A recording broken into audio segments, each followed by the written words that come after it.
Hot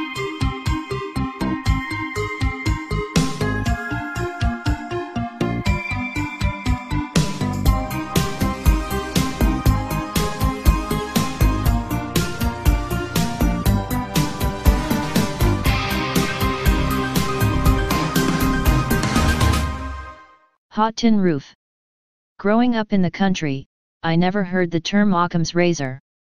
But I knew this was easily answered. As long as you didn't mind the effort of the task required to figure out what was working you. I would feel horrible if you didn't know the definition of Occam's razor, so I am going to tell you. According to a large dusty book of words long forgotten, Occam's razor is a principle from philosophy. Suppose there exists two explanations for an occurrence. In this case, the simpler one is usually best. Another way of saying it is that the more assumptions you have to make, the more unlikely an explanation. Living in an old country house surrounded by rotting hay bales, rusting cars, and a weed-infested cemetery. I was sure the house I lived in was haunted by dead Civil War solders bent on putting a ghost bullet in my head for moving into the old house. The house had served its time for man and country over 100 years before I took my first steps across the threshold.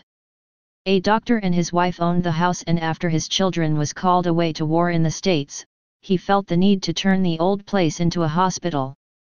Sometime after the Union invaded the southern states, and the hospital became a neutral place for both Union and Confederates until the doctor got word that both of his children were killed on the battlefield. Then the house that I now laid my head in turned into a horror house for any Union soldier. As the doctor treated the Union soldiers, the doctor carried out macabre and twisted ideas to induce pain and screams from anyone that wore dark blue. As with any house that old, it made growing sounds. During a rainstorm, the water would bang on the metal roof. There is something about sleeping under a metal roof, I can't put my finger on it, but it's something between relaxing and annoying. Anyone that lives or has lived in the country knows that crows are the constant neighbors. The beginning part of that summer, we had a growing problem with the crow population, and they had begun to nest in the large chimneys of the house. Well, one night when the parents were away, my oldest cousin and his brother showed up with a wonderful idea and a large roll of tissue paper. We all agreed the best way to knock them crows out of the chimneys was with hillbilly fireworks. Now I am sure you're thinking about something a lot different than I am talking about. See, if you rolled that heavy tissue paper into hard balls and lit it inside the fireplace, the draft would take that ball of fire way on up in the sky. After a bit, that rocket would burst into 1,000,000 or so pieces and scatter to the ground below. About 40 balls later, and a call from a very upset neighbor, he wasn't too understanding when I said we were crow hunting.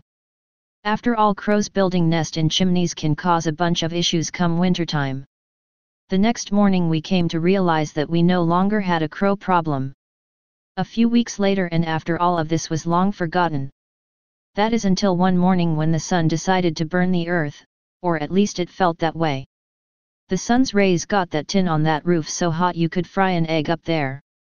Sitting around the breakfast table, we all heard loud popping sounds, lone cracks, and pops coming from the roof.